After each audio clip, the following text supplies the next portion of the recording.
इस वीडियो में दोस्तों बात करेंगे फ्लेयर राइटिंग और फिटबैंक फाइनेंशियल सर्विसेज आईपीओ के final day third day subscription के बारे में। आज आखिरी दिन कितना बेसिकली पैसा निकल कर आया है दोनों आईपीओ के अंदर, जरूर देखिए। फ्लेयर राइटिंग ने बढ़िया किया और फिटबैंक ने खराब किया है, हम ये कह सकते हैं। लेकिन कितना कितना सब्सक्रिप्शन आया है दोनों आईपीओज के अंदर, ये समझेंगे। अलॉटमेंट चांसेस दोनों आईपीओ में कैसे होने वाले हैं ये समझेंगे, तो वीडियो को देखिएगा पूरा जरूर। उससे पहले अभी तक अगर आपने फ्रेंड्स चैनल को सब्सक्राइब नहीं किया है तो आप चैनल को जरूर सबसे पहले सब्सक्राइब भी कर लीजिएगा। So friends, Flair Writing IPO अब फाइनली क्लोज हो चुका है। अगर फ्रेंड्स आपने इस आईपीओ के अंदर पैसा लगाया है एंड अगर आप को अलॉटमेंट लग जाता है तो याद रखिएगा आपको 304 रुपये का एक शेयर मिलेगा। टोटल मिला के 49 शेयर आपको मिलेंगे। अब डिपेंड करता है कि आपने कौन सी कैटेगरी के अंदर लगाया, उस हिसाब से आप आपके शेयर्स आपको मिल जाएंगे। बाकी ये जरूर था कि देखिए इशू का साइज बहुत बड़ा नहीं था, तो डेफिनेटली पता था कि इशू में सब्सक्रिप्शन अच्छा निकल कर आएगा, लेकिन इतना अच्छा निकल कर आएगा ये मैंने भी नहीं सोचा था। अब कितना अच्छा निकल कर आया चलिए ये देख लेते हैं।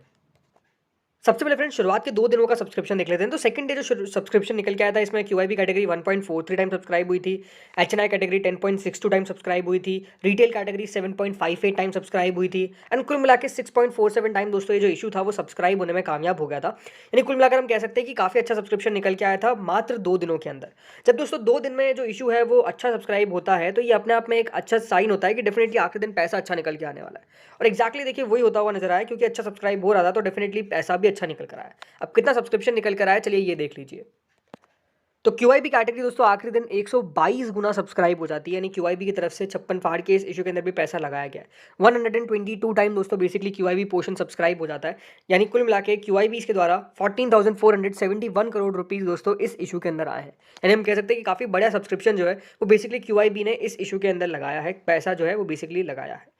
यानी हम कह सकते हैं कि देखिए अच्छी बात ये की है कि हर एक आईपीओ को रिस्पॉन्स तगड़ा मिला है। ऐसा नहीं हुआ है कि 5 आईपीओज है तो एक ही में आपको मेजरली पैसा जाता हुआ देखने को मिला है। जो भी देखिए बढ़िया कंपनी थी वहाँ पे हम कह सकते हैं कि पैसा गया है, भले वो टाटा टेक हो, भले वो फ्लेयर हो, भले वो आईरेडा हो, भले वो गंधार हो, सबके अंदर दोस्तों जो पैसा है वो काफ़ी बढ़िया तरीके से गया है। अगली जो कैटेगरी है दोस्तों वो नॉन इंस्टीट्यूशनल बायर्स की है। 35 गुना यानी 35.23 टाइम दोस्तों जो इशू है वो सब्सक्राइब किया गया है बाय नॉन इंस्टीट्यूशनल बायर्स। कुल मिला के 3,133 करोड़ आए हैं। इसमें बिग एचएनआई ने 36.53 टाइम्स इस इशू को सब्सक्राइब किया है एंड 32.61 टाइम्स स्मॉल एचएनआई द्वारा इस इशू को सब्सक्राइब किया गया है, जो अपने आप में काफ़ी बढ़िया है। ऑलमोस्ट 967 करोड़ स्मॉल एचएनआई की तरफ से आए हैं, 2166 करोड़ कुल मिला के आए हैं बिग एचएनआई की तरफ से, जो कुल मिला के 3,133 करोड़ बनता है।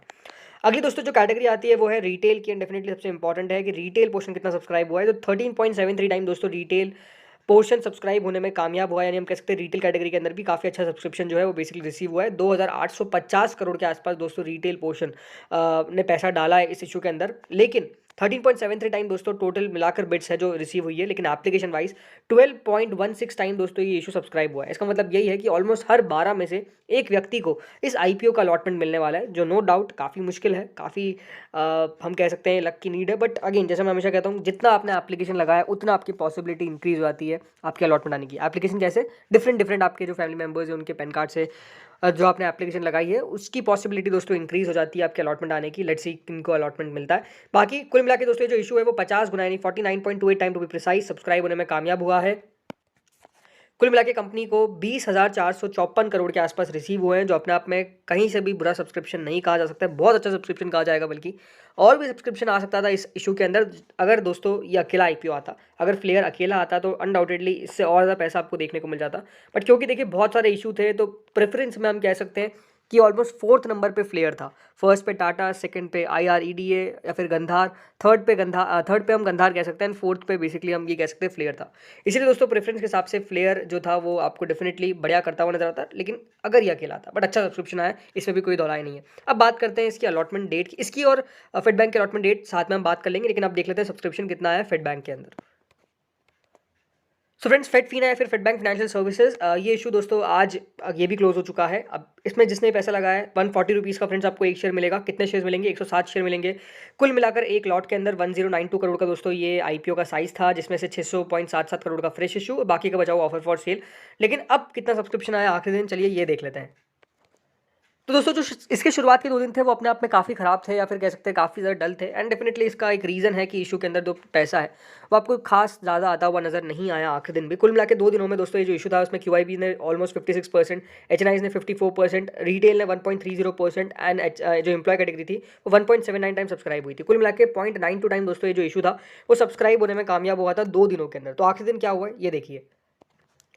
दोस्तों क्यूआईपी कैटेगरी आखिरी दिन 3 गुना सिर्फ सब्सक्राइब हो पाई है और रिसेंटली जो भी आईपीओ आए हैं सबसे कम सब्सक्रिप्शन मैंने देखा है इधर इस आईपीओ के अंदर। मैं ये आपको कह सकता हूँ रीज़न क्या है, रीज़न सिंपल है, वैल्यूएशंस या फिर कह सकते हैं प्रेफरेंस। ये आईपीओ सबका लास्ट नंबर पे आ रहा था मेरे हिसाब से एंड वही आपको देखने को मिला। कुल मिला के 753 करोड़ माफ करेगा इस आईपीओ के अंदर पैसा जो है वो क्यूआईबी की तरफ से डला है। एचएनआई कैटेगरी 1.49 टाइम सब्सक्राइब हुई है, ऑलमोस्ट 242.26 करोड़। बिग एचएनआई में तो ये कि जिन्होंने भी लगाया उन सबको अलॉटमेंट मिलने वाला है एंड स्मॉल एचएनआई में 1.95 टाइम सब्सक्रिप्शन जो है वो बेसिकली रिसीव हुआ है। कह सकते हैं कुछ खास आपको एचएनआई की तरफ से पैसा आता हुआ नजर नहीं आया, only 242 crore. Retail category 1.88 time दोस्तों सब्सक्राइब हुई है एंड ऑलमोस्ट मैट्रिक्स भी ये रहेगा अलॉटमेंट का 711 करोड़ के आसपास रिसीव हुआ है। ऑलमोस्ट यही है कि हाँ 2 में से 1 को अलॉटमेंट मिल जाएगा, इसका राउंड ऑफ करके हम कह सकते हैं, बिकॉज एप्लीकेशन वाइज थोड़ी सी ज़्यादा एप्लीकेशन दिखा रहा है जो थोड़ा सा अजीब बात है। बट ओवरऑल हम ये कह सकते हैं कि इसके अंदर अलॉटमेंट 2 में से 1 व्यक्ति को अलॉटमेंट बेसिकली मेरे हिसाब से मिल जाएगा। एम्प्लॉय कैटेगरी 1.34 टाइम सब्सक्राइब हुई है, एम्प्लॉय की तरफ से भी पैसा बहुत ज़्यादा नहीं आया। रीज़न सिंपल है, देखिए एम्प्लॉय भी at the end of the day अपना खुद का पैसा बर्बाद करने की, या फिर बर्बाद नहीं मतलब इन द सेंस कि लिस्टिंग गेन के लिए पैसा लगाएगा और लिस्टिंग गेन हो सकता है कि यहाँ पर इतना ज़्यादा ना हो, इसकी पॉसिबिलिटी है वैसे तो कि ज़्यादा नहीं होगा, बट वही है कि हाँ देखिए इतना पैसा नहीं आ पाया। कुल मिला के 2.24 टाइम दोस्तों ये जो इशू है वो सब्सक्राइब होने में कामयाब हुआ है एंड 1000 करोड़ तो ये भी फेच कर गया, 1700 करोड़ बल्कि 1722 करोड़ के आसपास इस आईपीओ ने भी रिसीव कर लिए, जो हम कह सकते हैं ठीक ठाक सब्सक्रिप्शन है, इसमें कोई डाउट नहीं है। अब बात करें दोस्तों अलॉटमेंट डेट के बारे में, दोनों के अलॉटमेंट डेट के बारे में। तो फ्रेंड्स देखिए बात सिंपल है कि अभी बताया जा रहा है कि 30 नवंबर को इन आईपीओ का अलॉटमेंट आएगा, बट मेरे हिसाब से T+1 के अंदर हो जाएगा इस आईपीओ का अलॉटमेंट, क्योंकि देखिए आज फ्राइडे है तो 25 तारीख को सैटरडे, 26 को संडे एंड 27 को मंडे को भी देखिए बाजार बंद है, तो 3 दिन तो वैसे ही चले गए।